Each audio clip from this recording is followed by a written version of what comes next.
Spoštovani gostje, cenjene panelistke, panelisti, vsi prisotni. Lepo pozdravljeni. Sem Lidija Lipič-Berlec in prihajam iz Ministrstva za kmetijstvo. Danes bom povezovala prvi panel na tej konferenci, ki ima naslov Mladi v kmetijstvu in gozdarstvu.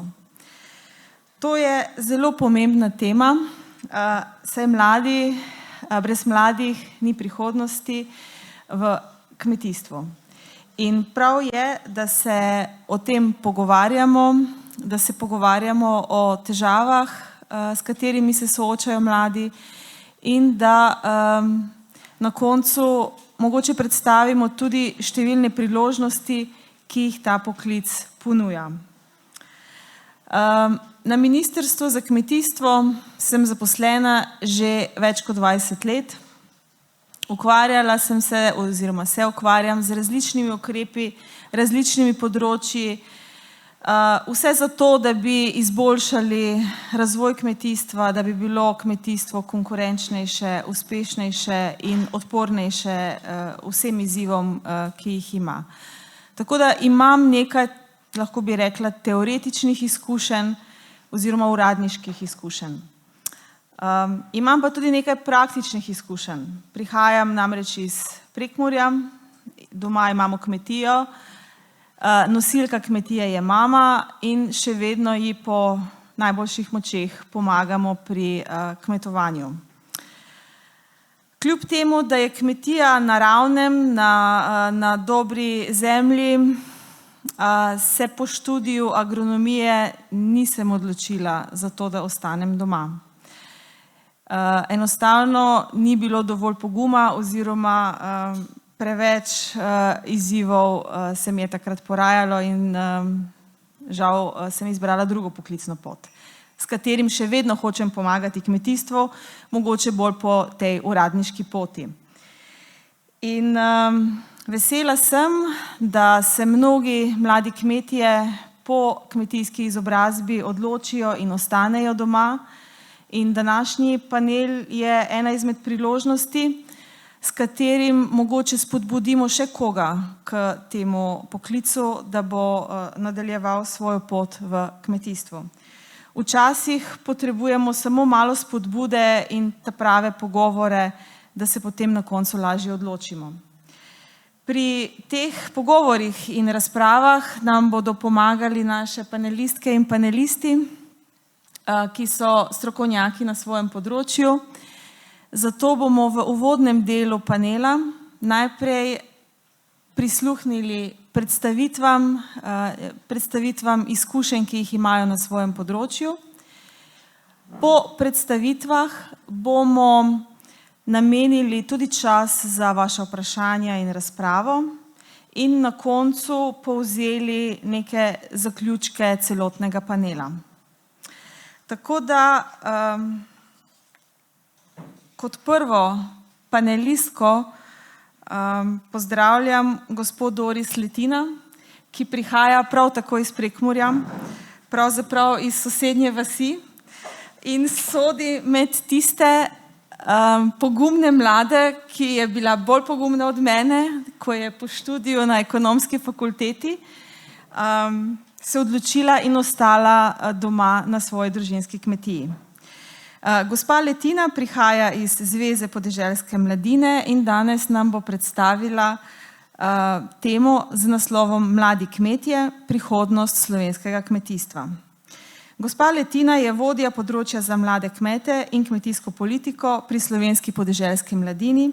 Bila je tudi podpredsednica Evropskega sveta mladih kmetov, je članica in podpredsednica Sveta za kmetijstvo in podeželje na Ministrstvu za kmetijstvo, sodeluje v številnih projektih, kot so akcijski načrt za delo z mladimi, opolnomočen kmet, nemoč podeželja in tako naprej. Njen prispevek k izboljšanju kmetijske politike je neprecenljiv in vesela sem, da bo danes delila z nami dragocene izkušnje, kako je biti v praksi mladi kmet. Izvolite. Hvala lepa. Hvala lepa za to zelo srčno predstavitev. Izjemno smo veseli, jaz osebno in pa seveda tudi naša predsednica za Zveze slovenske podeželske mladine, da smemo biti del tako pomembnega dogodka, ki združuje res ne samo različne deležnike tukaj znotraj Slovenije, ampak da lahko pogledamo tudi širše in da vidimo, da imamo tako rekoč ljudi povsod. Prihajam iz Zveze slovenske podeželske mladine, ker je naš ključni cilj, da združujemo mlade s podeželja in pa seveda mlade kmete in da smo njihov glas, takrat, ko oni tega ne zmorejo oziroma ko mogoče so premali, pretihi ali pa enostavno, ko nimajo časa. Naš ključni cilj je, da jih združimo in pa seveda, da potem skupaj nastopimo močnejši. Delujem na področju mladih kmetov in kmetijske politike, kjer dajemo 3 ključne nekako usmeritve: zagovorništvo, izobraževanje in informiranje ter sodelovanje z deležniki. In tukaj res stremimo, da imamo ne samo nekako pregled nad stanjem, ampak tudi izkušnje različnih, raznolikih kmetov. Zdaj prej smo videli res ogromen primer iz Argentine, verjetno smo ugotovili, da je dimenzij, ki se jih mogoče niti ne znamo predstavljati, čeprav ko smo pa poslušali nekako težave, pa usmeritve, pa povezovanje, pa smo rekli, je pa to tudi zgodba, ki jo imamo mi tukaj. V Argentini imajo to srečo, bi rekla, da se podjetja, kmetijska podjetja prenašajo tako rekoč iz generacije v generacijo. Zdaj v Sloveniji je tudi ta naša družinska zgodba družinskega kmetijstva nek temelj, na katerem gradimo, ampak kljub temu mladi kmetje te priložnosti v kmetijstvu več ne vidijo v takšni širini, kot so jo mogoče nekoč.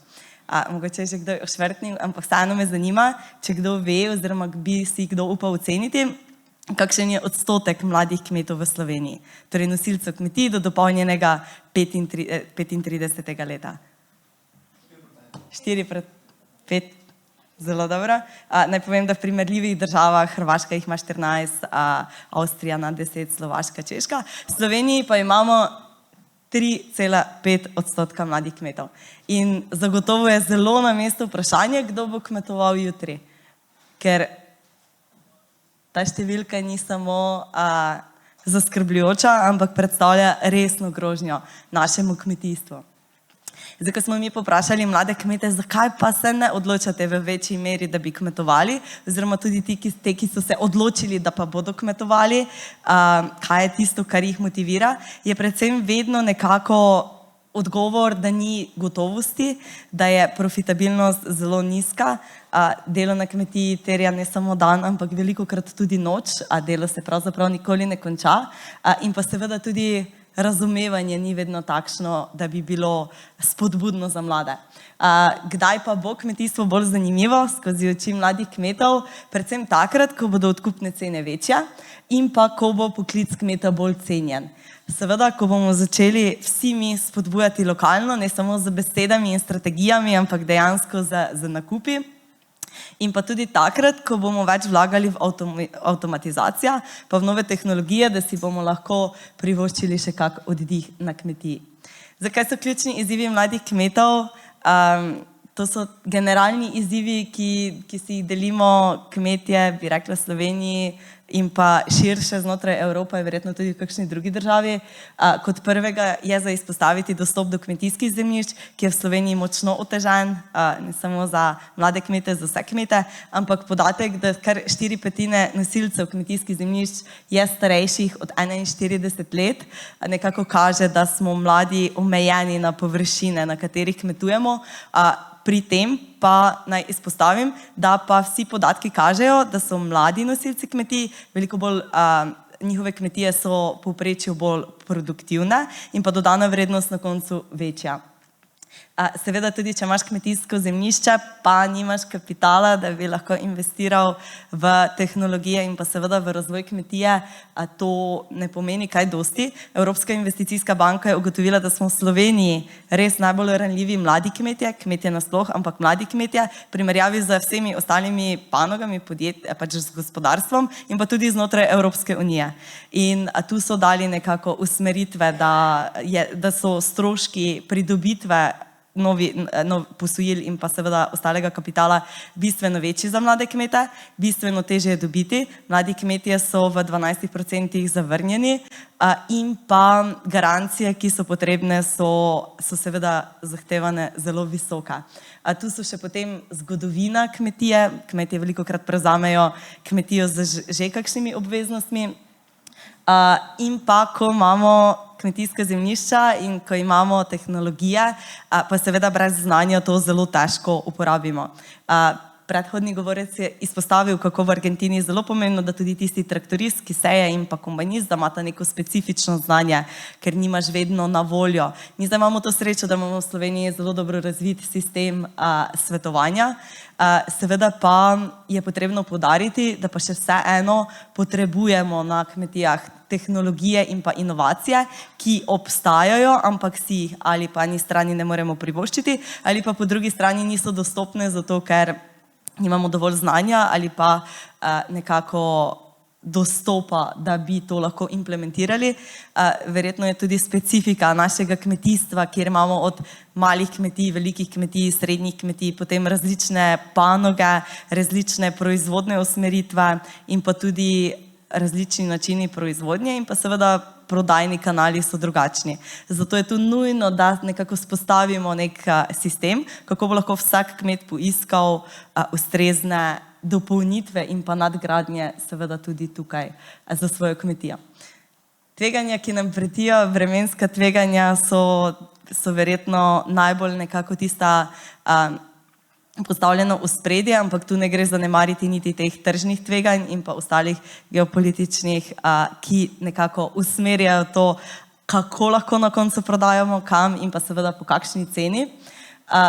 Tu so še dohodkovna in pa dohodkovna tveganja in pa seveda nenehne politične spremembe, ki jih kmetje smo nekako primorani implementirati v kmetovanje. Nemoč podeželja oziroma ta socialni vidik bo naslovljen tudi pozneje, ampak želim izpostaviti, da je delo na kmetiji, sploh kjer je prisotnih več generacij, ki živi in dela skupaj, torej ni isto, ko greš v službo, pustiš malo težave v službi, prideš domov. Tukaj so ljudje, s katerimi mogoče imaš kak konflikt, ljudje, s katerimi si potem pri kosilu, pri večerji in ni nekega časa, niti nimamo znanja, kako bi to komunikacijo izboljšali. Delo na kmetiji je zelo osamljeno, socialna mreža kmeta je bistveno manjša in tudi tukaj se te stiske izrazito kažejo. Pozneje bo naslovljeno strani Družbeno-medicinskega inštituta, ampak ravno kmetje smo tisti zelo ranljivi in to trenutno prihaja močno v spredje. Samo kot informacija, med kmeti v Sloveniji, med profilom poklica kmet, je 4-krat več stopnja samomora, 4-krat višja kot med ostalimi poklicnimi skupinami. Zdaj, obe generaciji, ki živite na kmetiji, včasih tudi več, 3-4, nekako kmetija ne omogoča dohodkovno varnost za vse generacije in vemo, da tudi to velikokrat vodi v razne nemoči. Seveda položaj kmeta v verigi vrednosti preskrbe s hrano in pa primerno plačilo na koncu. Slovenski potrošnik porabi 16,2% vseh izdatkov za hrano in potem znotraj tega lahko si izračunamo oziroma si lahko predstavljamo, koliko od tega dobi kmet. Torej, kako nizko nekako je ovrednoten ta delež v naših oziroma potrošnikovih vsakodnevnih izdatkih ter vse ostale stvari. Bolj podrobno bi želela nasloviti dohodek in prosti čas. V Sloveniji je izjemno malo oziroma peščica kmetij, ki si izplačujejo plačo. Torej, kmet dela, ustvarja dodano vrednost in potem se večino tega kapitala investira nazaj v kmetijo za še boljši razvoj in zelo malo v malih primerih pride do tega, da bi si dejansko izplačevali plačo, oziroma če že grejo kmetje na dopust, vedno za slabo vestjo, da zdaj odtegnejo neki drugi investiciji, kar ni prav. In tudi prosti čas, prej sem rekla, delo na kmetiji se nikoli ne konča oziroma prosti čas ne začne, tudi to ni prav, zato ker so zelo jasne raziskave, da največja učinkovitost znotraj 6 oziroma 8-urnega delovnika. Torej vemo, da tudi to zna zmanjševati produktivnost, ne samo tistim, ki so stalno zaposleni na kmetiji, tudi tistim, ki hodijo v službo, pa potem še popoldan kmetujejo. Psihofizično zelo, zelo naporno. Zdaj, koliko stane biti kmet? Torej, biti kmet ni poceni, ker terja veliko raznih investicij, proizvodni dejavniki morajo biti, da lahko sploh normalno proizvodnja poteka, ampak na koncu se kmetje dostikrat vprašamo, kakšna je pa naša prava vrednost, glede na to, da vsi imajo neke zahteve, potem ko pa pride do plačila, pa vsi ti nekako ostanejo le v manjšini. In če ne bo kmeta, torej če ne bomo uspeli izboljšati tistih 3,5%, bo zagotovo to slika, ki jo bomo pogosteje videli. Kljub temu, da so investicije, da se spodbuja, hitro pride do zaraščanja, zdaj vidimo te invazivne vrste, v gozdovih smo jih tako rekoč že skoraj da zgubili, zdaj tudi na ostalih kmetijskih površinah, škodljivci in bolezni. Torej, to je tista prava dodana vrednost in pa seveda konkurenčnost kmeta. Torej, kdo bo kmetoval jutri? Ne samo izzivi, tu so tudi številne priložnosti, ki jih mladi lahko ujamemo. Zdaj, Slovenija ima izjemno dober podporni sistem za mlade kmete, bomo rekli kar malo čudno, da pa potem ni več kmetov, je pa tu ključno tudi tisto širše podporno okolje, ki pa odloči. Imamo intervencijo za mlade kmete, kjer lahko dobijo določena sredstva, top-up plačila, potem zdaj imamo finančne instrumente, ki smo si jih uspeli izpogajati, še vedno pa imamo nekako potrebe, ki bi jih mogli zadostiti, da bi bilo več mladih. Predvsem z tem, da bi nekako digitalizirali, uvedli nove tehnologije in pa seveda zelo ključno, pa izjemno veseli smo, da smo tukaj pri Zadružni zvezi, ki izjemno skrbi ne samo za to povezovanje, ampak tudi za vključitev različnih deležnikov, da skupaj razvijamo nove ideje in pa stvari, da se skupaj borimo za kmeta, torej sodelovanje in povezovanje je zagotovo ključno. Pa tudi, če ni to na nivoju zadružništva vedno kot prodajni vidik, je lahko skupna nabava, skupna prodaja. No? Če imamo izoblikovane kanale, jih je zelo smiselno izkoristiti. Akcijski načrt za delo z mladimi kmeti, ki smo ga osnovali skupaj s Kmetijsko-gozdarsko zbornico Slovenije pa Ministrstvom za kmetijstvo, naslovili 4 ključne stvari in sicer najprej moramo ozavestiti naše otroke, da bodo sploh znali, kaj je prava vrednost kmetijstva, potem opolnomočiti mladega kmeta, omogočiti podporno okolje, ne samo kmetijsko, ampak tudi socialno, politično, torej vse ostalo, ter informiranje, ozaveščanje potrošnika, da bo potem on tisti, ki bo znal, zakaj je pomembno podpirati lokalno. Trajnostno kmetijstvo se ne sestoji samo iz okoljske trajnosti, ki jo vedno poudarjamo, ampak tudi ekonomske in socialne. In tu sem izpostavila samo 4 mlade kmete, imamo jih res veliko takšnih, ki srčno kmetujejo, ki predstavljajo ravno to, da ni trajnost samo en vidik, ampak združuje vse. Simon je skupaj z Rokom šel v nakup traktorja, imata kmetijsko mehanizacijo, veliko sodelujeta. Potem Dejan, ki je 2 zlatarni preselil na kmetijo in to združil z proizvodnjo raznih olj. Matejo sem dala kot zelo dober primer, da si znal vzeti tudi čas za sebe in iti na dopust. Pred kratkim se je vrnila s 3-tedenskega potovanja po Ameriki, še bolj spočita in pa z novimi idejami. In pa seveda naš inovativni mladi kmet, trenutni nosilec, ki nekako dokazuje, da tudi ta dodana vrednost na kmetiji se lahko ustvari. In tu v tej zgodbi smo skupaj, torej vsi mi nekako soustvarjamo in pa vsak od nas mora odigrati svoj del, da bomo lahko res na koncu imeli trajnostno kmetijstvo in pa da bo ta zgodba takšna, ki bo ne samo omogočala kmetovanje in pa še naprej zdravo slovensko, lokalno, kakovostno hrano, ampak tudi dostojno življenje kmetov. Tako da, hvala lepa.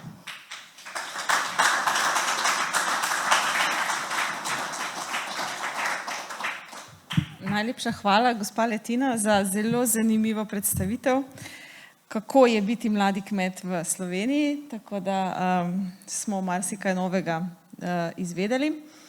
Ker je današnja konferenca namenjena tudi gozdarstvu, je naša naslednja nastopajoča, prihaja iz gozdarstva in sicer magistra Darja Stare, je iz Gozdarskega inštituta Slovenije in nam bo predstavila temo z naslovom Dekleta in mlade ženske v gozdarskem sektorju. motivacija in izzivi na karierni poti. Magistra Darja Stare je po zaključku magistrskega študija gozdarstva na Biotehniški fakulteti svojo kariero začela kot raziskovalka na Gozdarskem inštitutu. Sodeluje v številnih nacionalnih in mednarodnih projektih, posebno pozornost pa namenja vlogi žensk v gozdarstvu, ozaveščanju o enakopravnosti žensk v tem tradicionalno moškem poklicu. Ukvarja se tudi s področjem lesne biomase, kjer vodi laboratorij za lesno biomaso. Njen doprinos k gozdarskemu sektorju in enakopravnosti v poklicu nam bo pomagal pri razumevanju izzivov, s katerimi se soočajo mlade ženske v tem sektorju. Izvolite, gospa Stare.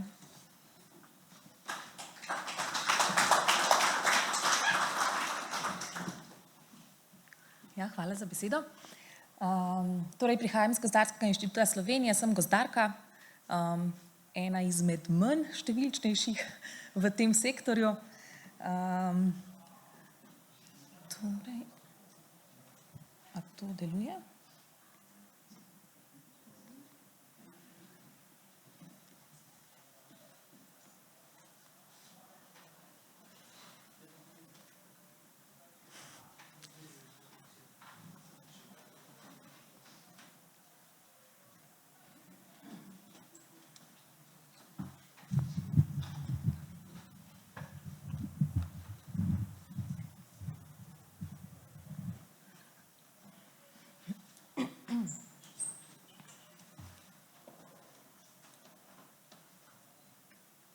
No, zdaj pa je. Torej, gozdarstvo v Sloveniji. Zelo tradicionalno, še zmeraj v očeh javnosti je gozdarstvo tole, kar prikazujem na teh slikah, se pravi naporno fizično delo, zahteven poklic in pa namenjen predvsem moškim. In tudi zaradi tega pogleda v javnosti se v zadnjih letih soočamo s pomanjkanjem delovne sile v gozdarstvu. Torej od poklicnih s srednješolsko izobrazbo delavcev do raziskovalcev z doktoratom. Zato smo se na Gozdarskem inštitutu Slovenije odločili, da malo raziščemo, zakaj je temu tako, zakaj prihaja do tega pomanjkanja delovne sile. In smo vodilni partner v mednarodnem projektu, v katerem sodeluje 9 držav in pa 15 partnerjev iz območja Podonavja.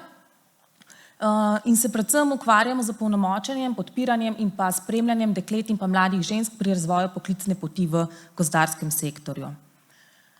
Najprej nekaj številk o ženskah oziroma študentkah in dijakinjah v področju gozdarstva. Torej, za poklicno usposabljanje s področja gozdarstva skrbita v Sloveniji 2 srednji šoli, ena v Postojni in druga v Mariboru. Ti 2 šoli nudita strokovni 4-letni in pa poklicni 3-letni program, ki pa sta imeli v šolskem letu 2020-2021, so že mičke starejši podatki, ampak dejansko se deleži niso veliko spreminjali.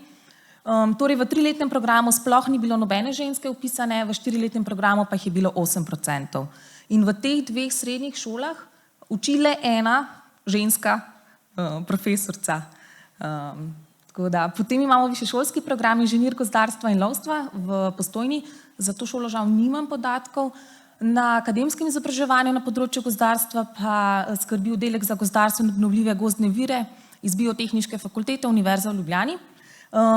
Ti pa so imeli naslednji delež žensk v svoji strukturi in sicer je bilo v 20-letnem obdobju 2000-2019 med diplomanti strokovnega študija 10% žensk, med diplomanti univerzitetnega študija 26% žensk, največ jih je bilo med magistri, ki so dokončali študij, 39% in pa med doktori znanosti 35% žensk. Mi smo v letošnjem letu, v začetku tega leta, izvedli eno spletno anketo, ki je bila namenjena, ki smo izvajali v srednjih šolah in pa gimnazijah in pa tudi nekaterih visokošolskih zavodih in fakultetah. Dobili smo odziv od 107 deklet in pa mladih žensk, 37 iz gozdarskih šol in iz gozdarskih šol je 100% odziv, se pravi, da 37 žensk. Potem smo dobili pa še 70 odziva iz negozdarskih šol in fakultet, njihova povprečna starost je bila 20,3 let, je pa večina deklet, ki so izpolnila to anketo, prihaja iz podeželja. Izvedli smo tudi 2 okrogli mizi, v katere smo vključili gozdarke, ki že delujejo na področju gozdarstva in pa s predstavniki različnih šol in pa zaposlitvenih centrov in smo pa predvsem želeli pridobiti ta vpogled v delo gozdarske stroke. In pa ena zelo pomembna ugotovitev, do katere smo prišli z vsem tem našim delom, je, da je v bistvu raznolikost gozdarstva zelo slabo prepoznavna. Torej, kaj vse gozdarstvo je. In sem bila zelo vesela, ker je zjutraj že ministrica tudi povedala, da v bistvu ne vemo vse, kaj kmetijstvo tudi obsega in zajema in bi mogoče lahko začeli tudi malo več delati na tem. Torej, če nadaljujem nekaj naših ugotovitev, ki smo jih dobili, odkje sploh mladim informacije in pa motivacija za njihovo poklicno pot. In predvsem največ informacij pridobijo mladi na informativnih dnevih, poklicnih dnevih in pa kariernih sejmih. Pri dijakinjah in študentkah iz področja gozdarstva pa je zelo velik delež do tega, da dobijo informacije pri starših in pa sorodnikih. Je pa zanimivo to, da 67% anketiranih iz negozdarskih šol sploh ni nikoli prejelo nobenih informacij o izobraževanju in pa možnostih v gozdarstvu. Zanimalo nas je tudi, kakšne so njihovi interesi in pa potrebe. To se je nanašalo na dijakinje in študentke, ki so v gozdarstvu. Torej 78% deklet bi si želelo praktično in pa terensko delo in je to v bistvu jim najbolj privlačen del tega izobraževanja. Zelo pozitivno jim je tudi to, da se lahko družijo z ljudmi, ki imajo enake interese kot one. Med drugim pa se je zelo visoko uvrstilo tudi področje lovstva. Bi si pa želele študentke in pa dijakinje v gozdarstvu še več praktičnih izkušenj iz terena, saj se jim zdi, da bi jim to nekako še bolj pomagalo pri njihovem razvoju kariere. Želijo si tudi mentorstva gozdarskih strokovnjakov in pa možnost opravljanja pripravništva. Med študentkami in dijakinjami iz negozdarskih šol pa je v bistvu kar 70% jih odgovorilo, da bi si želelo, da bi gozdarstvo vključevalo razumevanje, ohranjanje in pa upravljanje nekaterih najbolj dragocenih virov na svetu. In tukaj smo mi v bistvu ugotovili, kako slabo oni res poznajo, kaj je gozdarstvo, ker mi to dejansko delamo in se učimo o tem, dejansko pa mladi tega sploh ne prepoznajo. Kar 66% jih pa je tudi odgovorilo, da bi jim bilo gozdarstvo bolj privlačno, če bi bili delavci ustrezno plačani. Glede informiranosti, v bistvu že samih študentov gozdarstva in pa dijakov gozdarstva smo vprašali, kako v bistvu so oni dobro informirani o tem, kakšne so njihove možnosti, in jih je kar samo 32% odgovorilo, da so v bistvu dobro ali pa odlično informirani o tem, kaj so njihove možnosti, kar je v bistvu dost nizek delež, no, smo bili res presenečeni. Nekje 50% jih je odgovorilo, da so pa zadovoljivo informirani. Seveda so pa ostali iz negozdarskih šol zelo slabo informirani, kar nas pač ni presenetilo. Potem pa zaznave in izzivi, s katerimi se srečujejo mlade. Predvsem so zaznane neke napačne predstave, ki veljajo, se pravi omejene možnosti, da je gozdarstvo težko fizično delo, da delo v gozdarstvu ni primerno za ženske in pa da so vsi gozdarji sekači. Žal prihaja tudi do raznih spolnih stereotipov povezanih s poklici v gozdarstvu. Seveda, da je delo v gozdu nevarno in fizično zahtevno in pa v bistvu je dost podcenjeno to delo in pa prispevek žensk v gozdarstvu. Ko smo vprašali vse anketirane, ali so doživele že kako negativno izkušnjo, in jih je kar 65% odgovorilo, da so že doživeli negativno izkušnjo, in sicer predvsem je bilo to povezano s predpostavkami, da smo ženske krhke, da ne zmoremo fizičnih naporov, da ženske sploh nismo primerne za delo v gozdarstvu in pa da slabše razumemo s tehnologijo povezane tematike in da nas to področje ne zanima. Zdaj pa, da povzamem še nekaj ključnih ugotovitev, do česar smo prišli in kaj bi si želeli. In sicer, da je osebno zanimanje oziroma osebni interes posameznika se šteje za najpomembnejši dejavnik, ki vpliva na izbiro kariere. Le tretjina sodelujočih, ki se izobražuje na področju gozdarstva, se počuti zelo ali pa izjemno dobro zaveščeno v veščinah in kvalifikacijah potrebnih za ta poklic. Večina dijakov negozdarskih šol je slabo informiranih o gozdarskih poklicih in pa ugotavljamo res, da informacije so zelo pomembne. Iz tega izhaja, da je raznolikost gozdarstva zelo slabo prepoznavna, da pomanjkanje tega znanja je tudi verjetno ključni razlog za stereotipe o ženskah v gozdarski stroki. Mladi morajo spoznati, da gozdarstvo predstavlja eno najpomembnejših zelenih poklicev prihodnosti in pa pomembno je razbiti mit, da so vsi gozdarji zgolj sekači, ki uničujejo naravo in jih predstaviti kot inženirje, ki pri delu uporabljajo sodobno tehnologijo. Dodala bi še to, da si res želimo zmanjšati negativne izkušnje deklet in pa mladih žensk v gozdarskem sektorju. Hvala za pozornost.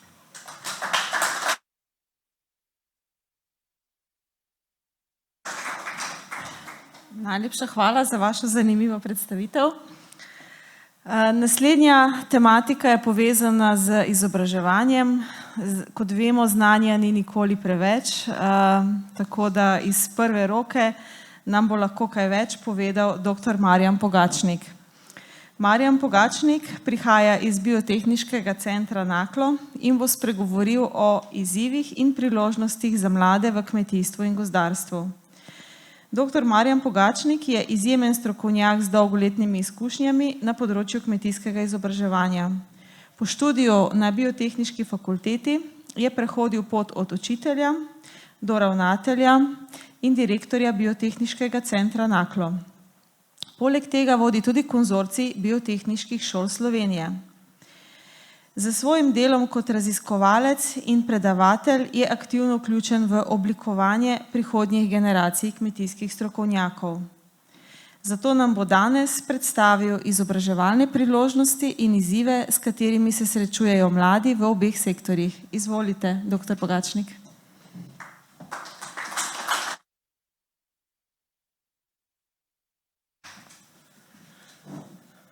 Ja, en lep prisrčen pozdrav tudi v mojem imenu.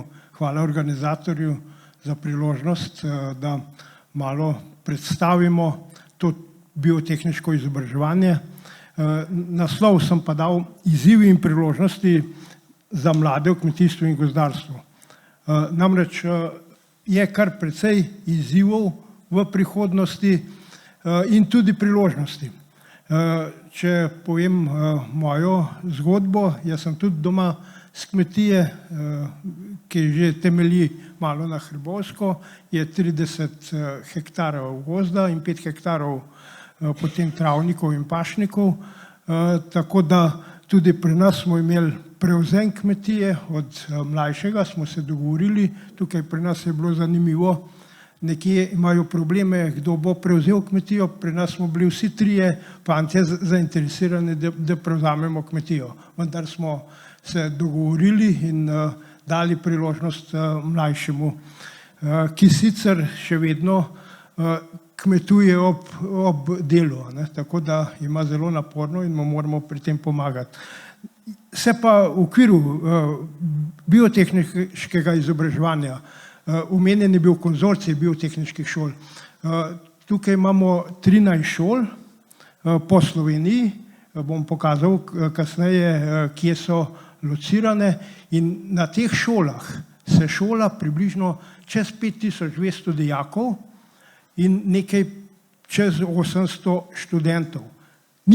Seveda, žal niso samo kmetijski, so tudi druge usmeritve, so kmetijske, gozdarske, hortikultura, mi ločimo kmetijstvo in hortikulturo, nekje v svetu je to skupaj, potem živilstvo in prehrana, veterina, naravovarstvo imamo tudi en program, v Sloveniji smo ločili okoljevarstvo in naravovarstvo, imamo dva različna programa in čisto drugače potem razumemo te stvari. Skratka, če tukaj ta slika Future Farms, to je lahko že današnji primer, že nekaj deluje. Problem naše digitalizacije je premalo povezanosti med sabo, premalo podatkov, da bi se lahko potem tudi dobro odločali. Tukaj v uvodnem delu sem povedal, kaj bomo v nadaljevanju, kaj bi predstavil, predvsem izzivi in priložnosti v kmetijstvu in gozdarstvu.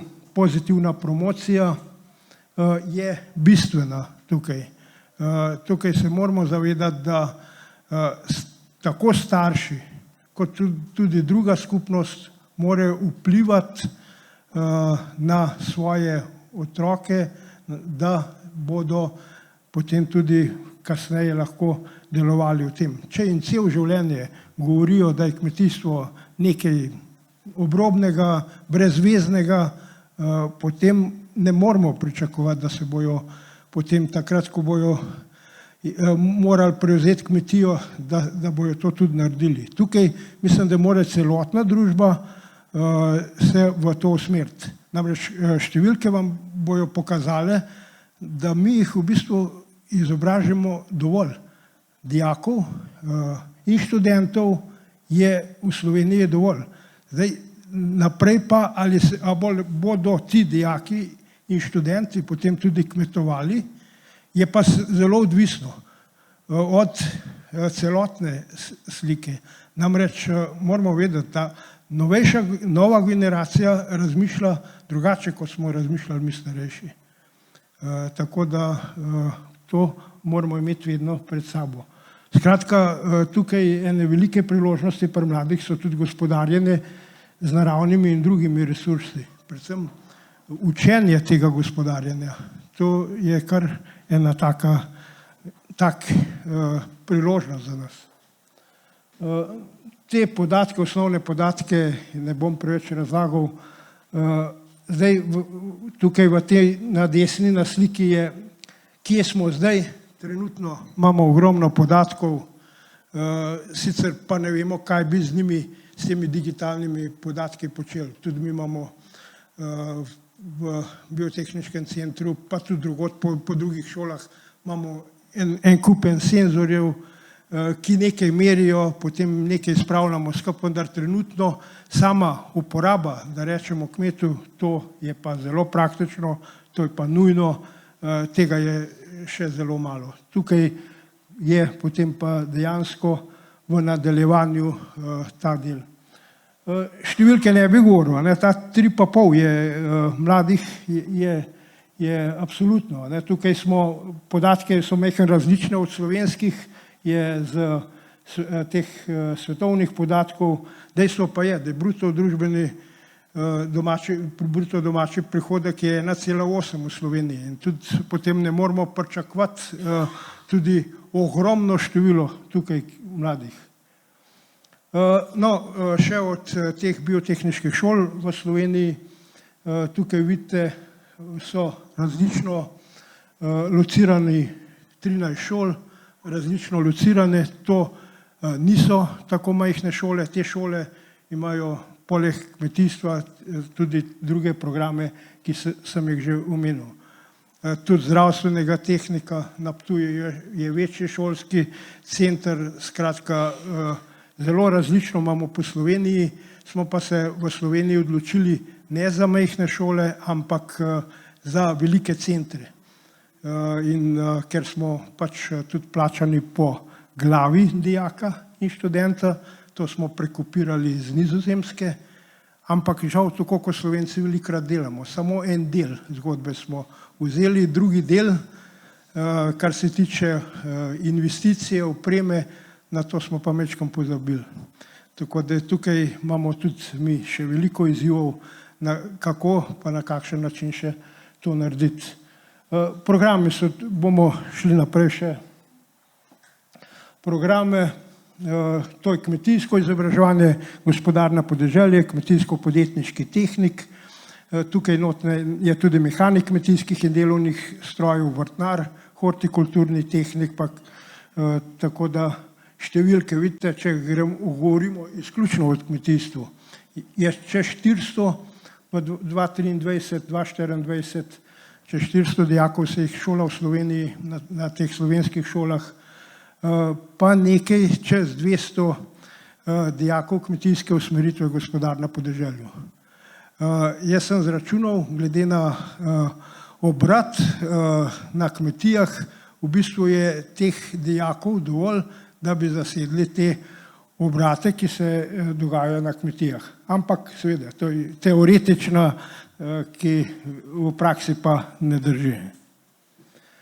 Potem gozdar, gozdarski tehnik, tukaj vidite 169, 95 je 3-letnih, 169 je pa 4-letnih gozdarskih tehnikov, tako kot je bilo že omenjeno. Imamo 2 gozdarske šole v Postojni in Maribor. Direktor je danes z Maribora je tudi tukaj z nami, tako da je dobro, da sta 2, da se tudi na tem delu Štajerska odločajo za študij. Moram povedati, da ker je veliko govora tudi, kako bi racionalizirali v Sloveniji to izobraževanje, moramo vedeti, da dijaki 3-letne, pa tudi 4-letne, da se vozijo, večinoma so vozači, vozijo se domov, popoldne, zvečer še delajo doma. To moramo vedeti velikrat in tudi kakšne zadeve moramo upravičiti, ker imajo doma delo in doma delajo. In tako da moramo vedeti, da ta sistem v Sloveniji, ti naši dijaki so zelo vpeti v to kmetijsko dejavnost in so aktivni doma, tako da to tudi moramo upoštevati pri samem šolanju. No, potem, če pogledamo kmetijstvo, hortikultura, gozdarstvo, te številke jih ne bi več komentiral. Tudi tukaj študentov, smo rekli, 154 je študentov upravljanja podeželja in krajine, 53 študentov je z hortikulture in 32 jih je pa študentov gozdarstva in lov, ki je pa v šolskem centru v Postojni. Malo sem nanizal še literaturo,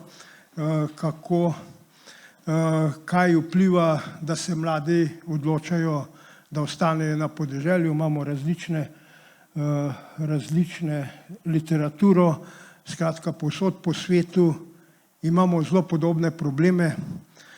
Tudi pred leti, ko smo imeli en projekt Farming Success, ki je naslanjal na dedovanje kmetij, smo skupaj z Nemci, Španci ugotavljali, da imamo zelo podobne probleme. Dedovanje kmetij je velik stres in velik problem za kmetije, da kmetije potem tudi, da se kmetije pravočasno za to odločijo in da tudi to potem speljejo, da ne pride do večjih teh pretresov. Država tukaj prispeva svoje, vendar to je samo en del, finančni del je en del, drugi je pa še drugi del, na katerega je treba biti pozoren. No in če zaključim, izzivi, promocija vsekakor. Promocija kmetijskega poklica se mora biti na ravni vseh deležnikov, ki smo v tej verigi preskrbe s prehrano. Tako je zelo povezano. Recimo sam na primeri teh, mi imamo v februarju imamo informativne dneve, kakšen slab zapis pred informativnimi dnevi se že pozna manjši obisk takrat na informativnih dnevih. Zdaj se zelo hitro tukaj starši in dijaki, v srednješolstvu se še veliko odločajo tudi skupaj, dijaki skupaj starši. In vsak, ki take zapise o negativni in delati negativno podobo kmetijstva pomeni tudi lahko tudi posledično manjši vpis. Potem pa izpostaviti okolje za dobro delovanje kmetijskih posestev, gospodarstvo družinskih kmetij. Kmetija je gospodarska, kmetijstvo je gospodarska dejavnost, gospodar na kmetiji je direktor in to moramo upoštevati. In tudi te stvari morajo biti dobro upeljane v družbi. No in če priložnosti, vsekakor, se tukaj vidim, pred mano so bile same mlade. Proaktivnost mladih so z vključevanjem vse strukture odločanja. Mi starejši zelo težko odločamo v imenu mladih, ker pogosto niti čisto dobro ne razumemo. Vsi prkimamo, vendar se včasih reče, se razumem pa ne, ok, ne bo, ker so mladi.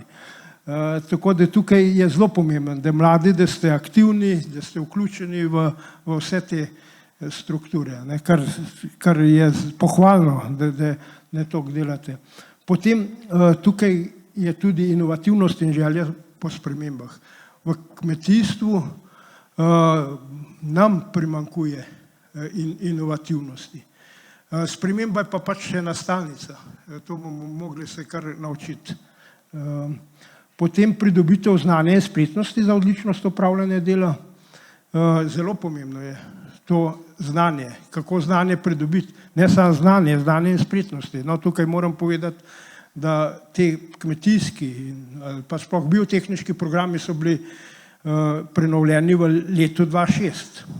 Zdaj so že kar stari. Zdaj jih bomo spet prenavljali v naslednjih letih in tukaj seveda boste vsi partnerji tukaj vključeni v ta proces prenavljanja. To je zelo pomembno in tukaj resnično pomembno, da se vsi vključite v to. Ne. Potem povezovanje in združevanje dela s partnerji v posameznih procesih, pa zavedanje poslanstva, poklicanost. Ne. Poklic kmet, poklicanost za gospodarjenje na kmetiji, za gospodarjenje na zemlji, to je tudi bistveno. Na tem bomo mogli tudi spodbujati pa delati na tem. Ne. Za zaključek sem pa rekel, da moramo izpostavljati dobre pogoje za naše naslednike, saj bomo le tako prehransko varni v naslednjih desetletjih. Seveda, pri vseh teh stvarih pa šteje samo cilj, ne naše želje, kaj bi želeli, ampak samo cilj, ali smo ga dosegli ali ga nismo. In če smo, potem bomo lahko vsi veseli. Hvala za vašo priložnost, da sem lahko predstavil ta naš del izobraževanja.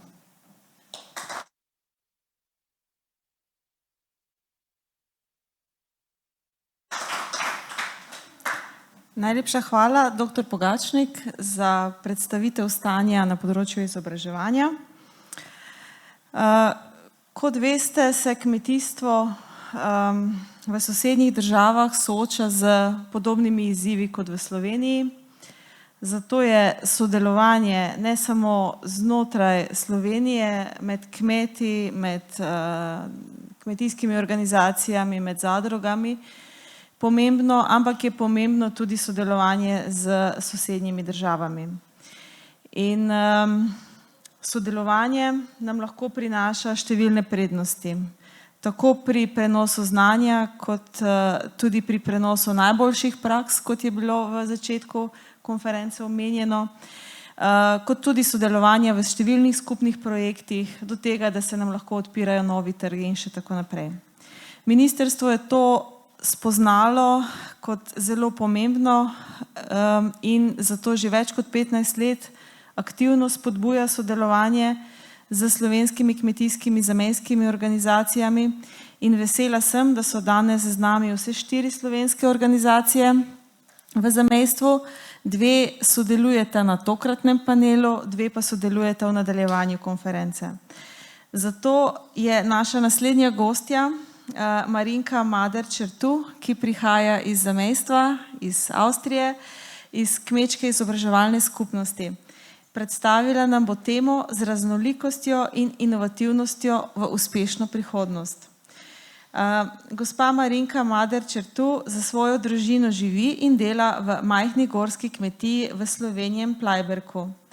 Po nepričakovani smrti očeta sta se z možem odločila, da se preselita na Koroško in obdelujeta domačo kmetijo, ki je usmerjena v ekološko pridelavo in rejo govedi. Poleg tega je gospa Marinka tudi zbornična svetnica v skupnosti južnokoroških kmetic in kmetov v Koroški kmetijski zbornici, kjer si prizadeva za enakopravnost žensk. Avstrija je zelo uspešna pri spodbujanju mladih kmetov, zato bomo zelo veseli predstavitve Marinke in izkušenj iz Avstrije. Izvolite, gospa Marinka.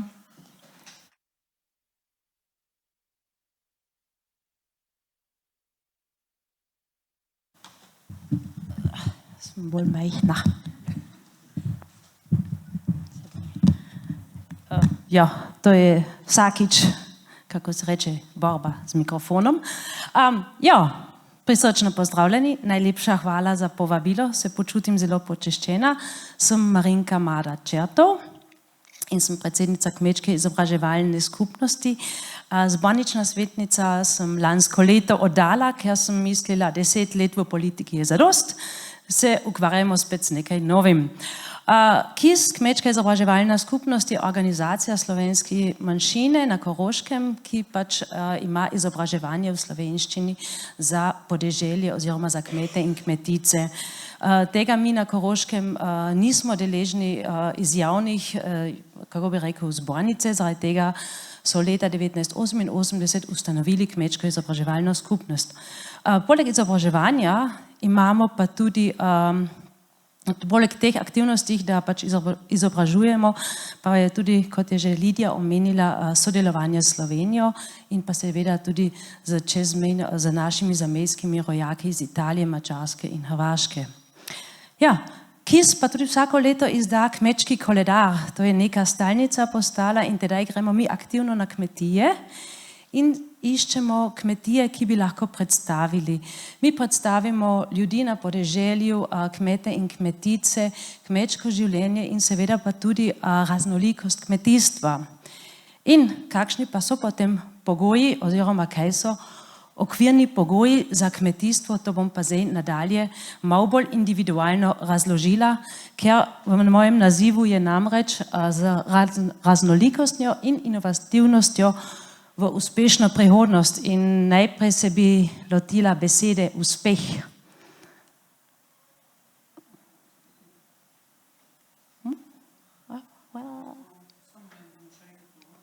Ja, nič hudega.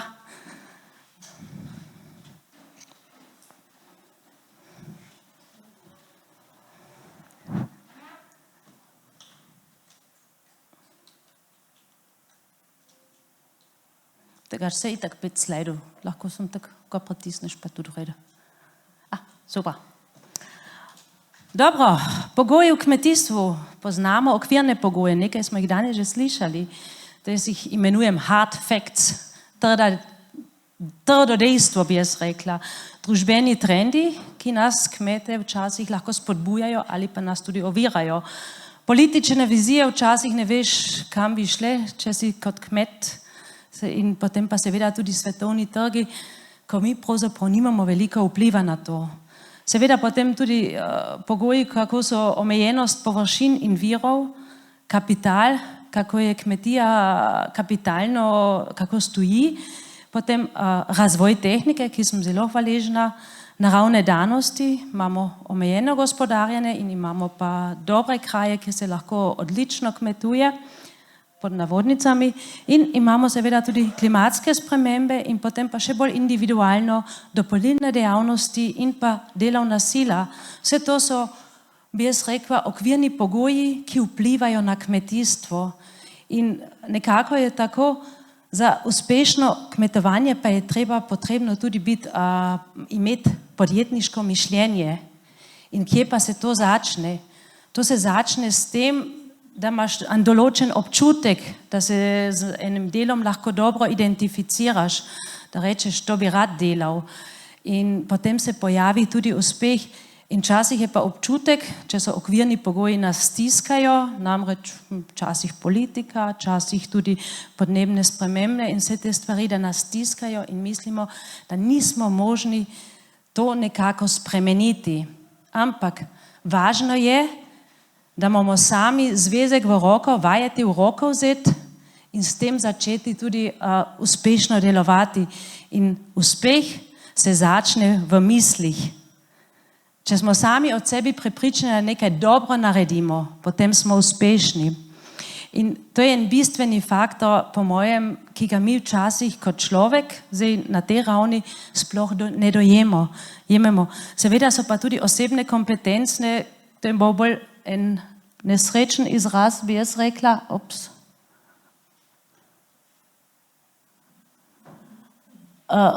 to so pa soft facts, naše osebne sposobnosti, kaj prinesemo na kmetijo. a smo sposobni organizirati, a znamo se dobro pogajati, imamo dobro komunikacijo, nas vsak razume ali vsak nas narobe razume in pa seveda odnos do dela. Delamo radi na kmetiji ali je to neke vrsta mora, ki jo pač moraš opravljati, ki je pač tradicija. In vse to je nekako povezano z uspehom, da rečeš, če optimiraš okvirne pogoje za vse in potem še prineseš svoje osebne sposobnosti zraven, ki so odlični vsakemu od nas, potem si lahko uspešen kmet. In okvirne pogoje nekatere nikoli ne bomo rešili, ampak nam je pa dano, da lahko zmeraj nekaj spremenimo. Ker tisti, ki okvirne pogoje na kmetiji ne zna nekako preusmeriti, tisti bo frustriran in bo tudi nekdaj rekel, ok, mi je zadost, bom nehal. Na Koroškem moram reči, mi imamo strukturno spremembo, veliko kmetij se opustijo, je pa tudi to, da mi imamo 1/3 kmetij na Koroškem, to je 19.000 obratov vse skupaj, ampak 1/3 je še polno, ki so polno zaposleni na kmetiji, ampak 2/3 so pa že polkmeti, ampak oni še zmeraj gospodarijo in si svojo pot poiščejo, da naprej gospodarijo in to naj je tudi smisel v kmetijstvu, ne glede na to, a imaš zdaj en poklic še dodatno zraven, da imaš še eno nogo tudi v poklicu in dodatno, da gospodariš tudi še na svoji zemlji, ker za nas, koroške Slovence, je to pač dejstvo, na kmetijah se še govori in se ohrani slovenščina. Zaradi tega, to je malo tek o uspešnosti. Zdaj, ker pa sem veliko teh teoretičnih stvari pripovedovala, bi zdaj raje šla na primer dobrih praks. In sicer vam je zagotovo znana, oziroma vam vsem ne, ampak družina Mikl, po domačem Gams. Verjetno poznate vsi Miklna Hanzija, direktorja kmetijske zbornice, mladi Jakob Mikl je zdaj bolj ali manj prevzel kmetijo in kaj je rekel, jaz ne moram čakati, da bojo stranke prišle, jaz bom zdaj si tehniko za med tako posodobil, da bom naredil samo postrežno trgovino, tam je možno 24 ur na dan, lahko greš nakupovati in tam ponuja svoje izdelke in tudi regionalne izdelke. To je neka, bi rekel, mlad kmet, ki reče, ok, za gotove stvari imam čas, zato nimam časa, da bom čakal, da bo prišla ena stranka, pa ta druga. Seveda na kmetiji še vedno obstaja tudi za tiste, ki hočejo oseben kontakt imeti možnost nakupa, ampak to je v določen čas, ampak drugače pa ob močno obvoženi cesti ta trgovinca in odlično dela. To je en primer, potem drugi primer je Benjamin Lah, Berry to go. On goji ameriško vrsto črnic in aronijo, on je po poklicu učitelj, ampak njemu je črnica tako pri srcu ležala, ker je rekel, za nja je to zdravilna rastlina, oziroma črnica je zdravilna in dobra za oči, za prebavo in vse to. In on si je posadil 1200 sadik ob začetku in je potem moral te seveda ročno namakati. In se je že malo jezil in kaj je naredil? On je šel pa si namakalni sistem ustvaril in s tem zdaj lahko dela kot učitelj in črnice so tudi dobro za vodo opremljene, lahko rečeš. Tako da vsak problem, ki se na kmetiji pojavi, ga tudi skušaš nekako rešiti.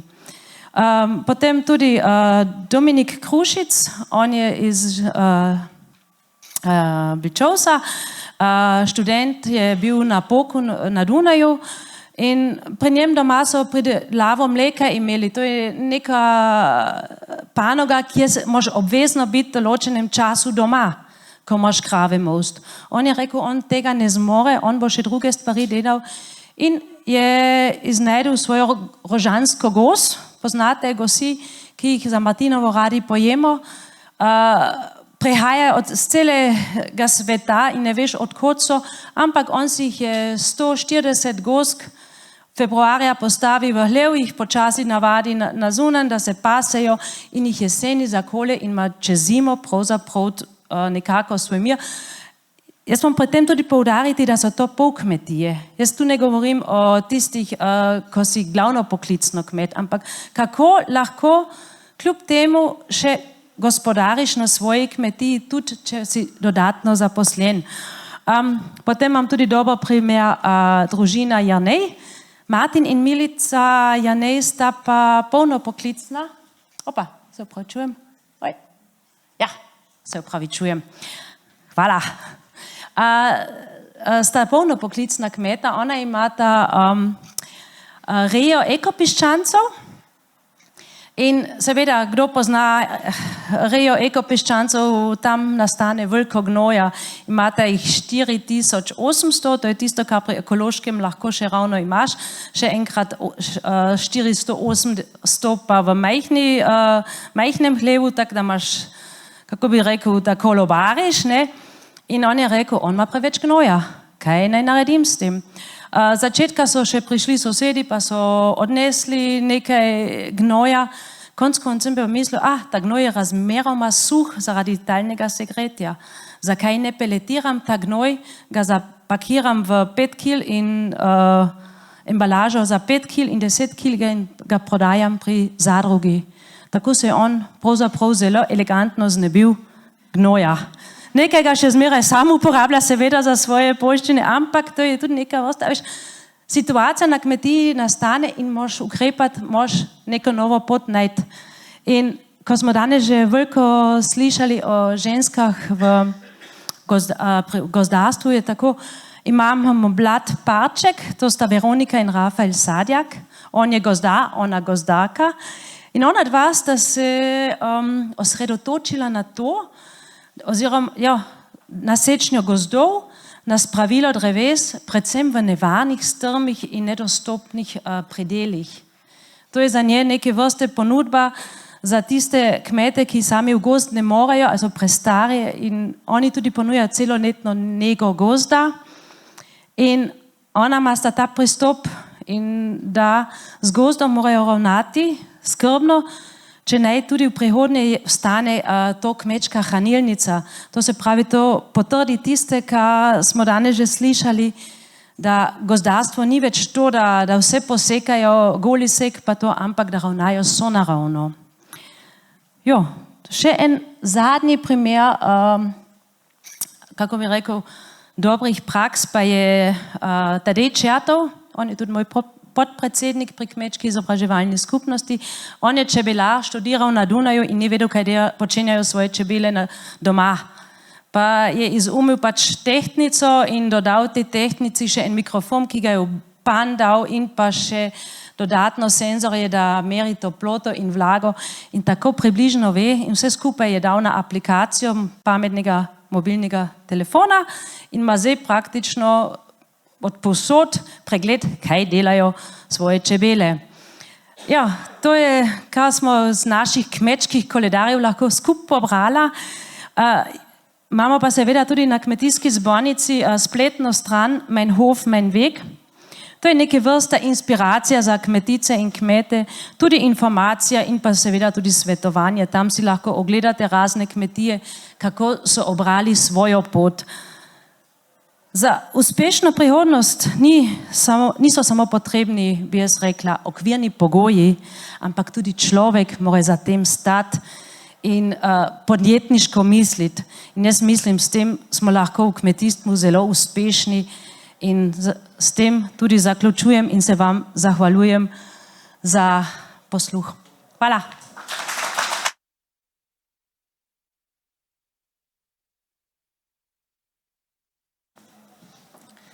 Najlepša hvala, gospa Marinka, za številne ideje iz avstrijske Koroške. Tudi gospod Tomaž Kovač prihaja iz zamejstva, iz Madžarske, in sicer iz Razvojne agencije Slovenska krajina. Predstavil nam bo temo z naslovom Priložnosti in izzivi mladih v Porabju. Gospod Tomaž Kovač je študij zaključil na Ekonomski fakulteti v Mariboru. Trenutno je direktor Razvojne agencije Slovenska krajina in uspešno vodi slovensko vzorčno kmetijo na Gornjem Seniku. ki sta jo financirala Urad za Slovence v zamejstvu in po svetu ter Ministrstvo za kmetijstvo. Kmetija uspešno deluje, kot smo že slišali ministra Arčona, že kar nekaj let in je pomembno stičišče za druženje Slovencev v Porabju. Nudi tudi številne delavnice oziroma lokacijo za izvajanje številnih delavnic in seminarjev in na ta način spodbuja razvoj kmetijstva v Porabju.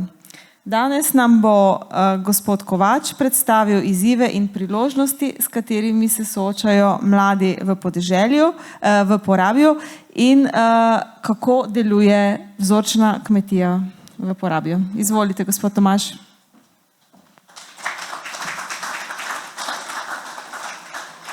Hvala lepa, Lidija, in hvala lepa organizatorjem za povabilo.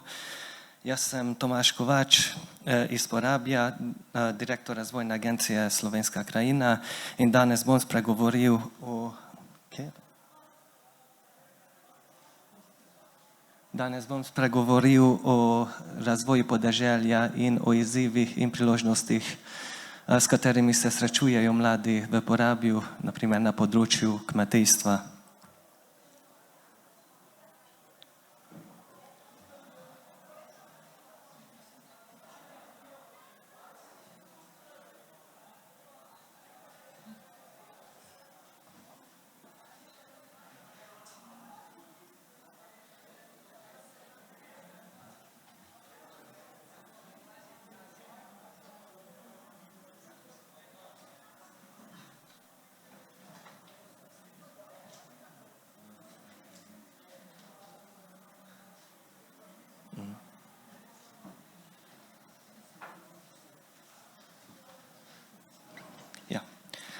Torej, madžarsko kmetijstvo ima tradicionalno pomembno vlogo v gospodarstvu države in je sestavni del življenja na podeželju.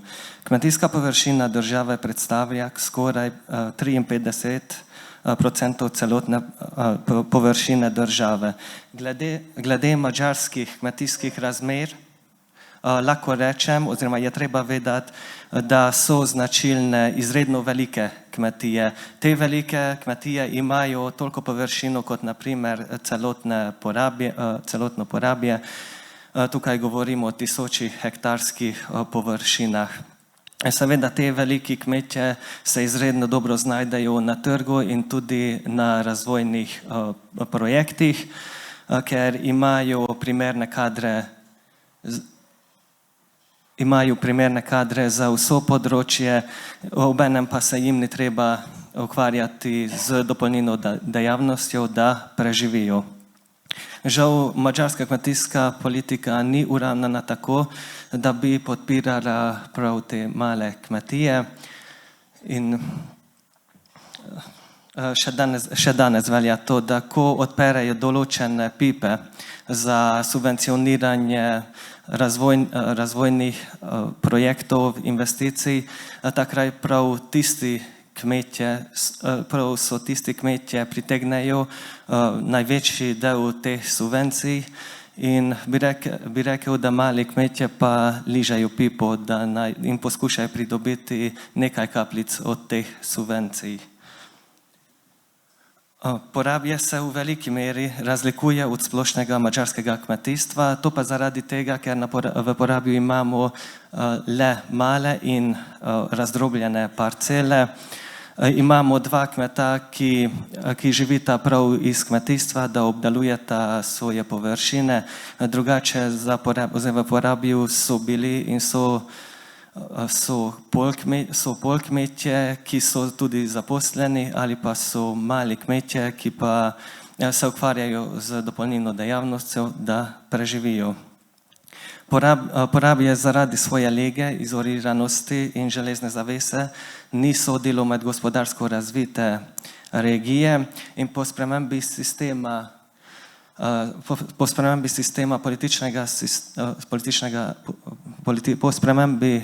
političnega sistema v 90-ih letih prejšnjega stoletja so naši Porabci prenehali z kmetovanjem. Vzrok tega pa je bil, da so zaprli zbirališče mleka in enostavno naši porabci niso mogli prodati svojega mleka. In situacija je prišla do tega, da so začeli odprodati svoje živine, svoje krave. Istočasno pa so prenehali tudi z obdelovanjem svoje kmetijske površine in te njivske površine, pašniki, travniki so se začeli zaraščati. Tudi je težava, da celotno območje Porabja je del nacionalnega parka Ršeg in je pod zaščito Natura 2000. In zaradi tega so razvojne možnosti izredno zahtevne, izredno omejene in tudi so usmerjene v razvoj naravi prijaznega kmetovanja in turizma. Ampak lahko rečem, da kmetijstvo v Porabju se ponovno oživlja v zadnjih 15 letih.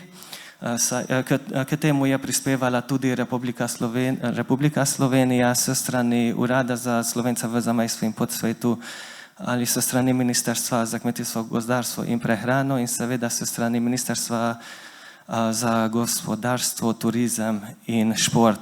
Razvojna agencija Slovenska krajina je bila ustavljena v letu 2006 z namenom, da se svojim delom prispeva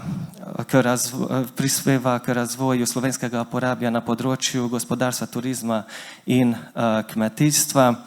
Tesno sodelujemo z Ministrstvom za kmetijstvo, vsako leto že več kot 15 let, vsako leto izvajamo letni program in to sodelovanje je prispevalo k temu, da so danes med našimi partnerji so kmetje, sadjarji in v zadnjem času tudi lokalni predelovalci. V okviru tega programa smo za njih organizirali razne delavnice na področju predelave, pridelave in reje, ter tudi smo organizirali strokovne ekskurzije, s katerimi smo želeli pokazati, da je smiselno delati na tem področju. Nameni programa so zagotoviti prenos znanja na področju predelave ter povezovanje kmetijskih proizvajalcev krožnega gospodarstva in trajnostnega razvoja na narodnostno mešanem območju. Pri tem delu je nam na pomoč tudi že vzpostavljena slovenska vzorčna kmetija, ki danes predstavlja stično točko primerih dobrih praks na področju kmetijstva in seveda s pomočjo strokovnjakov iz Slovenije s strani Kmetijskega gozdarskega zavoda Maribor pridobimo vse potrebne informacije in znanje na tem področju.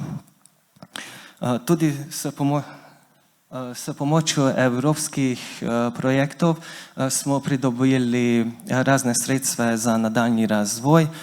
Tukaj bi izpostavil prvi naš pomemben evropski projekt, ki je bil namenjen trajnostnemu razvoju, to je Upkač, v okviru katerega smo obnovili travniške sadovnjake in smo kupili kmetijske mehanizacije ter smo postavili predelovalnico oziroma stiskalnico za sadje. In danes, na primer, lokalni sadjarji imajo priložnost, da svoje pridelke prinesejo k nam, mi predelamo v sok, potem pa seveda to lahko prodajajo. Drugi naš pomemben evropski projekt je bil Etosland, ki je bil namenjen razvoju lokalnih produktov in turizma. Tukaj glavni namen razvojne agencije v okviru tega projekta je bil, da smo angažirali oziroma spodbujali lokalne predelovalce, da naj registrirajo svojo dopolnilno dejavnost, ker to je predpogoj za prodajo svojih izdelkov. In seveda tukaj v okviru tega programa smo tudi organizirali razne delavnice na področju marketinga oziroma kako lahko pridejo do trga, kaj so pogoji za prodajo svojih izdelkov in lahko rečem, da smo bili izredno uspešni, ker danes v Porabju imamo kar 10 registriranih lokalnih predelovalcev in seveda njihovi produkti so na trgu, s katerimi smo obogatili paleto lokalnih ponudb porablja. In zdaj pa delamo na to, oziroma v prihodnosti želimo nastopati na trg tudi pod eno močno skupno znamko, in sicer da produkti, ki dišijo po porabi. Tukaj so produkti, tudi pa predsednica države je bila pri nas tudi v lanskem letu. Drugače je treba vedeti, da Porabija je postalo vse bolj privlačna regija na Madžarskem. Tujci in tudi Madžari iz drugega konca si kupujejo površine oziroma njivske površine in tudi zgradbene površine, se selijo tja v Porabije in seveda to povzroča tudi malo težave za našo slovensko skupnost. Tudi moram priznati, da 40% naših Porabcev pa dela v Avstriji, seveda zaradi boljše plače, ampak to seveda to je smiselno in logično, ampak da oni so dnevni migranti, torej živijo v Porabiju in delajo v Avstriji, in njihovi otroci pa hodijo oziroma obiskujejo naše dvojezične šole in ohranjajo tudi jezik in slovensko identiteto. In lahko rečem, da vse organizacije v Porabju dela na to tukaj, naj bo to Zveza Slovencev na Madžarskem, Slovenska državna samouprava ali Razvojna agencija Slovenska krajina, delamo na tem, da se zagotovi perspektivo in prihodnosti za mlade, da naj ostanejo pri nas v Porabju ali po končanju njihovih študij naj se vrnejo v Porabjo in naj okrepijo našo skupnost. Hvala lepa za pozornost.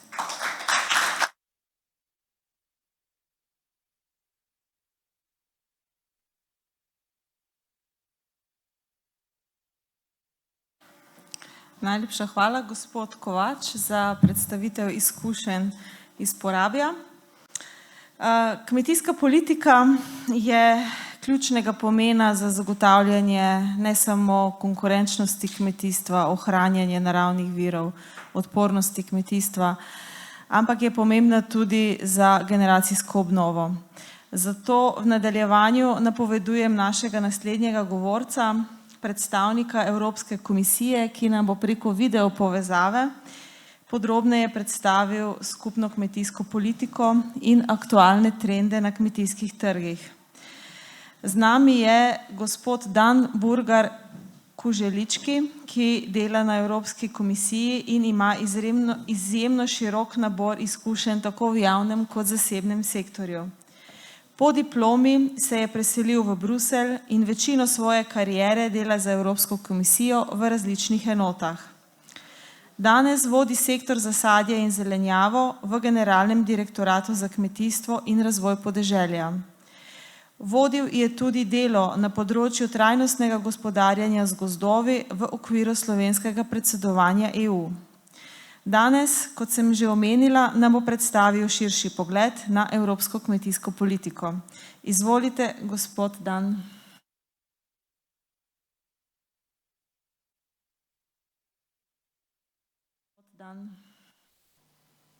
Pozdravljeni, upam, da se v redu slišimo.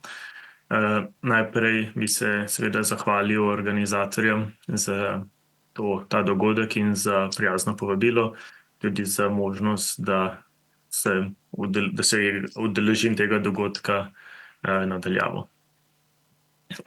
Kot je bilo rečeno, na kratko bom predstavil v bližnjo prihodnost. Torej, kot večinoma vsi veste, po moje, je skupna kmetijska politika bila oblikovana že zelo dolgo časa nazaj, leta 1962, kot ena prvih skupnih politik, in je omogoča neko partnerstvo med kmetijstvom in družbo, med Evropo in njenimi kmeti. Kmetijstvo je tudi zelo pomemben sektor in predstavlja 1,4% bruto družbenega proizvoda na EU ravni. In če pogledamo bolj natančno, je vrednost vsega, kar proizvede kmetijska industrija, okoli 540 milijard evrov. In to vključuje vse proizvode, torej pridelke, poljščin, mleka, živali in ostalih kmetijskih storitev, kot tudi blaga. Seveda moram malo povedati kaj več o svojem sektorju, torej o sektorju sadje in zelenjave. To je zelo pomemben sektor in Evropa je pomembna proizvajalka sadja in zelenjave, kot tudi krompirja. Sektor vključuje različne proizvode v vseh državah, članicah, vendar je večina proizvodnje skoncentrirana le v nekaj državah, torej bolj na jugu, in 5 največjih držav proizvajalk sadja, Španija, Italija, Poljska, predvsem za jabolka, Grčija in Francija. Le-te predstavljajo 80% vse proizvodnje. V zelenjavi je tudi zelo skoncentrirana proizvodnja, predvsem v Španiji, Italiji, Franciji, na Poljskem in Nizozemskem, medtem ko je najbolj pomemben proizvod paradižnik. Vredno je omeniti, da na tem sektorju, da je Evropa velika uvoznica sadja, predvsem eksotičnega tropskega sadja, več kot 50% predstavljajo banane, medtem ko je izvoznica zelenjave. Torej v moji službi tudi redno spremljamo razvoj trga in vidimo, da je trenutno ta trg sadja in zelenjave pod določenimi pritiski. Med njimi je potrebno posebej omeniti zmrzal to leto, dolgotrajne nizke temperature in prekomerno dežje na začetku sezone po večini Evrope povzročilo probleme. Temu je sledila suša in previsoka temperatura, ki je v več regijah povzročila resno škodo proizvodnji sadja in zelenjave. Vidimo predvsem na jabolkih zelo velik upad proizvodnje na EU ravni. To je žal podobno stanje, kot smo ga imeli tudi lansko leto, ko je nižja proizvodnja in kakovost v EU, skupaj z zelo visokimi proizvodnimi stroški in povečano konkurenco zaradi uvoza pod pritiskom, vplivala na dobičkonosnost naših proizvajalcev. Kar je malo bolj pozitivno, je, da se zaradi upada inflacije upamo, da bo se povečala potrošnja sadja in zelenjave, predvsem premalo jemo sadja in zelenjave po priporočilih Mednarodne zveze bi morali pojesti okrog 400 gramov na dan na osebo, trenutno pojemo okrog 350 gramov, torej mislim, da lahko tle vsak zelo veliko naredi. Seveda pa na potrošnjo vplivajo cene in kot tudi vreme. Recimo videli smo, da je potrošnja breskov in nektarin bila v času poletja, ko so bile nižje temperature, dosti manjša. Zdaj pa, če se vrnem na skupno kmetijsko politiko in situacijo v kmetijstvu na splošno, je tudi dosti drugih panelistov je danes omenilo določene te stvari. Ima kmetijstvo v nasprotju z večino drugih dejavnostih določene specifične izzive. Torej, navkljub pomenu proizvodnje hrane je dohodek kmetov približno 40% nižji od dohodka v ostalih nekmetijskih dejavnostih. Kmetijski sektor je zelo odvisen od vremena in podnebja bolj kot ostali dejavniki, recimo to, kot sem že omenil, zmrzal to leto, tudi recimo poplave lansko leto v Sloveniji. Obenem pa imamo tudi zelo veliko časovno vrzel med povpraševanjem potrošnikov in zmožnostjo kmetov, da nekaj naredijo. Torej, ko se neka potreba pojavi na trgu, seveda traja zelo nekaj časa, da se to lahko potem tudi da na trg. Zaradi negotovosti na trgu in okoljskega vpliva ima kmetijstvo in SKP pomembno vlogo za naše kmete in v te namen izvaja določene ukrepe. Mislim, da vsi veste za dohodkovno podporo, za neposrednimi plačili, za zagotavljanje stabilnosti dohodkov.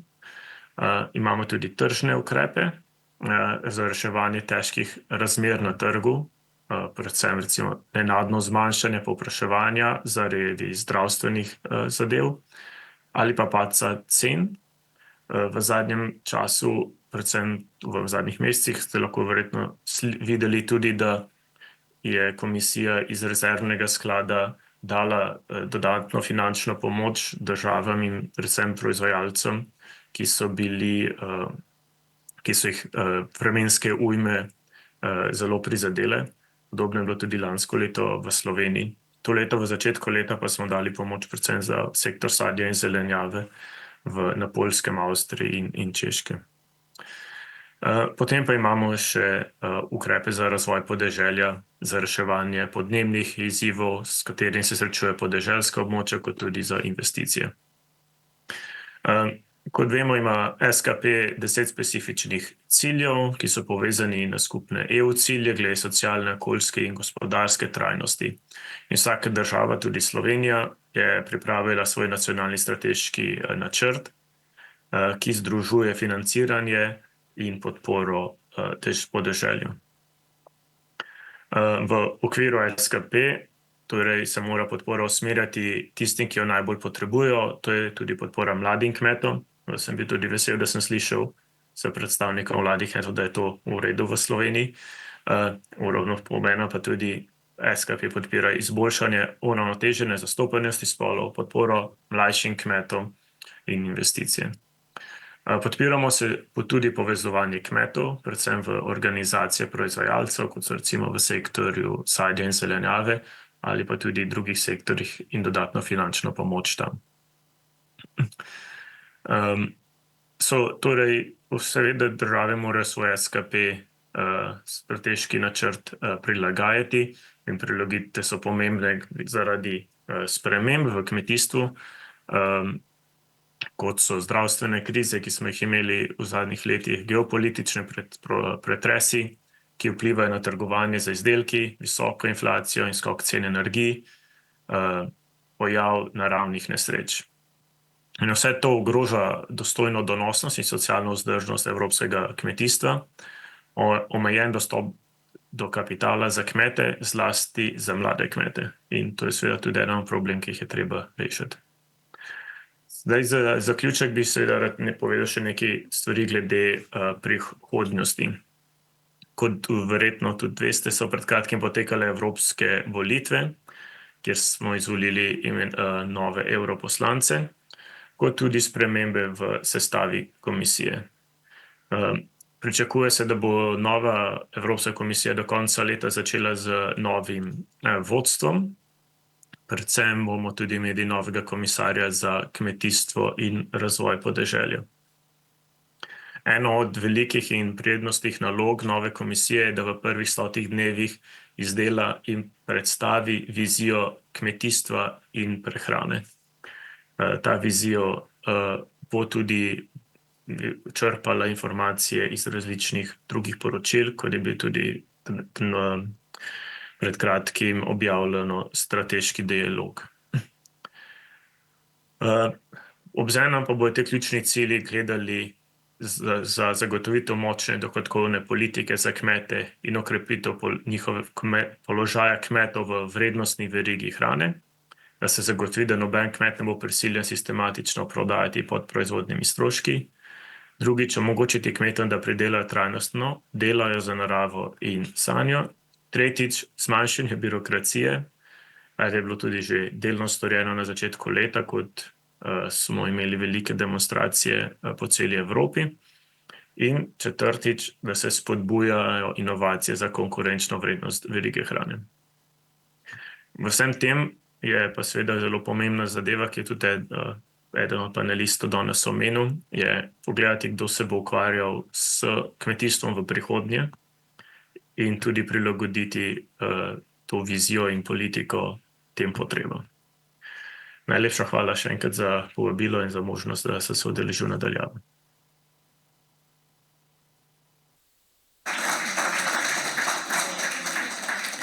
Najlepša hvala za vašo predstavitev. S to predstavitvijo zaključujemo prvi del današnjega panela. Časovnica se nam izteka, zato sprašujem za namig, lahko podaljšamo za 5 minut, zato da omogočimo mogoče kakšno vprašanje iz občinstva. Predlagam, da dvignete roke, tisti, ki želite zastaviti vprašanje, mogoče poveste, iz katere organizacije prihajate oziroma na kratko, kdo ste, pa bomo poskušali odgovoriti skupaj s panelisti.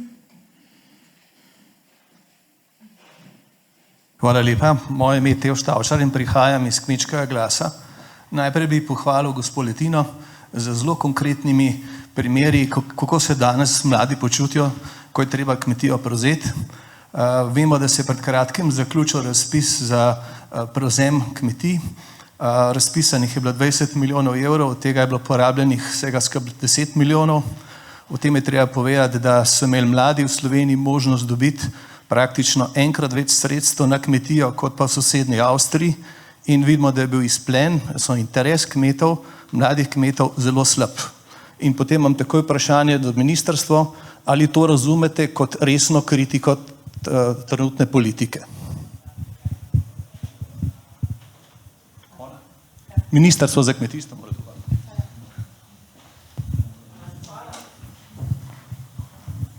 Hvala za vaše vprašanje.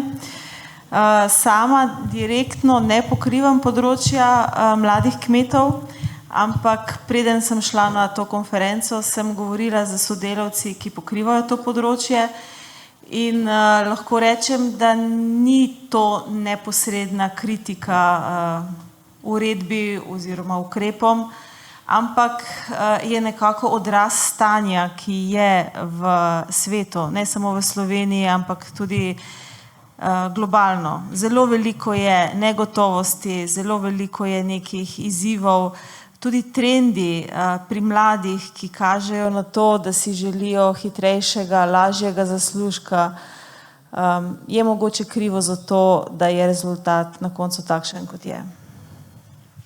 Hvala.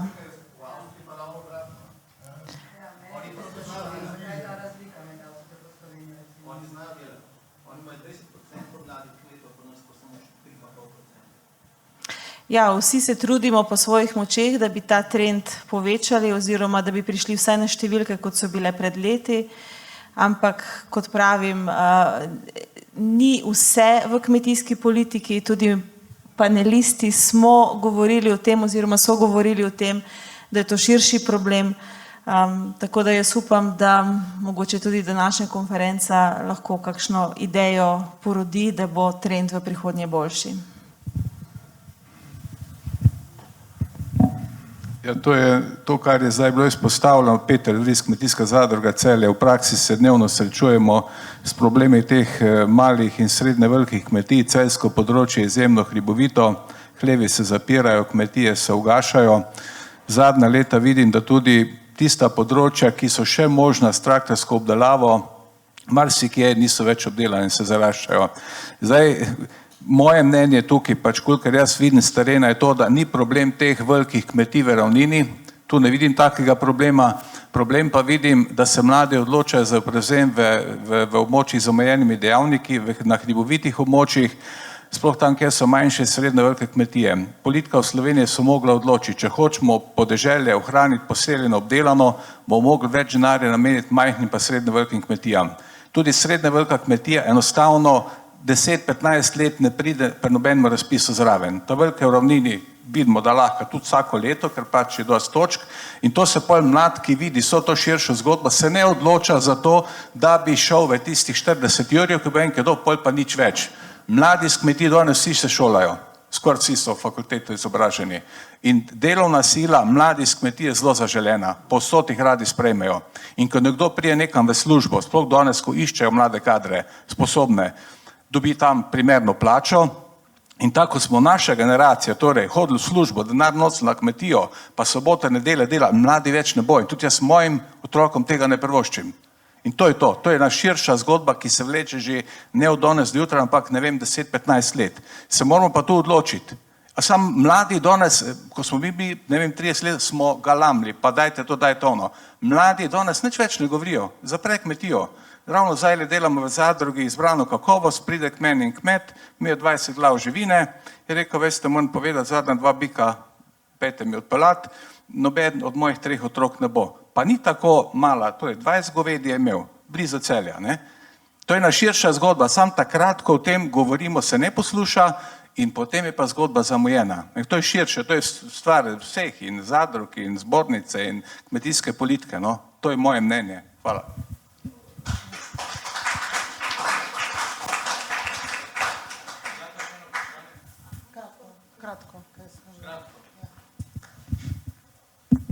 Vasja Juretič, Kmetijsko-gozdarski zavod Nova Gorica. Jaz bi rad izkoristil priložnost in gospodu Danu dal eno vprašanje.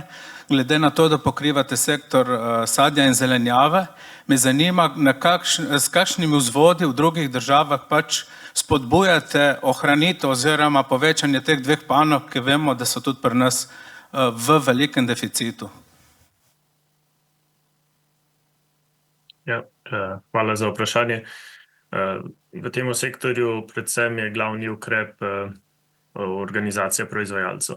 Torej, omogočamo, da spodbujamo, da se organizira organizacija proizvajalcev, ki s tem več malih kmetov ali kmet-pridelovalcev združijo skupaj in tem omogočajo skupni pristop na trg, torej koncentracija pridelkov.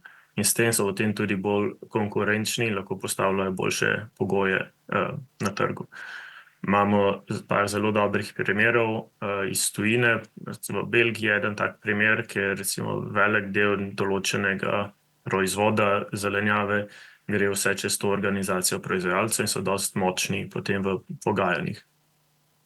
Obenem pa skozi SKP te priznane organizacije proizvajalcev lahko dobijo tudi neko finančno podporo glede na njihov letni promet. To so glavne zadeve, v bistvu, s katerimi mi podpiramo ta sektor. Na vprašanje. Marjan Mem sem prišel, pa sem se ustavil. Gledal sem bolj podrobno, kako ste vi to iz slikam pokazali. Tam zraven traktorja stojijo in mladi ljudje. Resnica je pač drugačna. Ben ni na berglah, ne? Ben ne sedi, ben na šepa, ne? Mislim, to ni realno, ne? Iz Avstrije, iz Koroške. Gosi, ogromen, prost izpust, pa pride pa influenca. Ja, pri nas so rekli, da morajo vse zaprti. Ne, pa ne enkrat, dvakrat, trikrat na let, ne. Ja, ta iz Gozdarskega inštituta ni realna, ona je na državnih prsih. Ne, ja, to je težko prepodevati, ne, recimo, unem, ki so čisto od reku, ne. No, tako. Ja, Avstrija, ne, tle je en hvalu. Jaz sem videl slike iz Avstrije, ki je vsa kmetijska mehanizacija je bila v eni dolini v blatu. Je plas odnesel. Tako kot v Bosni zdaj, ne. Tako. Hvala. Hvala lepa za vaše mnenje, za vaše vprašanja. Zdaj počasi res moramo zaključiti, tako da nekaj sklepnih misli, ki jih je potrdila današnja razprava. In sicer vsi se lahko strinjamo, da so mladi ključni za prihodnost kmetijstva in gozdarstva, da prinašajo sveže ideje in so bolj odprti za uporabo novih tehnologij. Ugotovili smo, da se mladi kmetje soočajo z visokimi začetnimi stroški investicij in imajo težave pri dostopu do ugodnih kreditov. Da mnogi mladi ne dobijo zadostne pomoči pri prevzemu kmetij, da se selijo v mesta zaradi boljših zaposlitvenih priložnosti. Hkrati smo ugotovili, da so mladi bolje izobraženi in podjetni. Da dijaki negozdarskih šol imajo včasih premalo ozaveščenosti o gozdarskih poklicih, kar prispeva k slabši prepoznavnosti te stroke. Da morajo mladi razumeti, da je gozdarstvo pomemben zeleni poklic prihodnosti in razbiti mite, da so gozdarji zgolj sekači. Ključno je tudi zmanjšati predsodke in negativne izkušnje deklet ter mladih žensk v tem sektorju. Skupna kmetijska politika z izvajanjem številnih ukrepov za mlade ima ključno vlogo pri spodbujanju generacijske prenove. Pomembno je, da mlade kmete podpiramo, jih spodbujamo ter jim pomagamo premagovati vse izzive, s katerimi se soočajo. Še enkrat hvala vsem panelistom za vaše dragocene prispevke in hvala vam, občinstvo, za pozornost in za aktivno sodelovanje. Lepo pozdravljeni.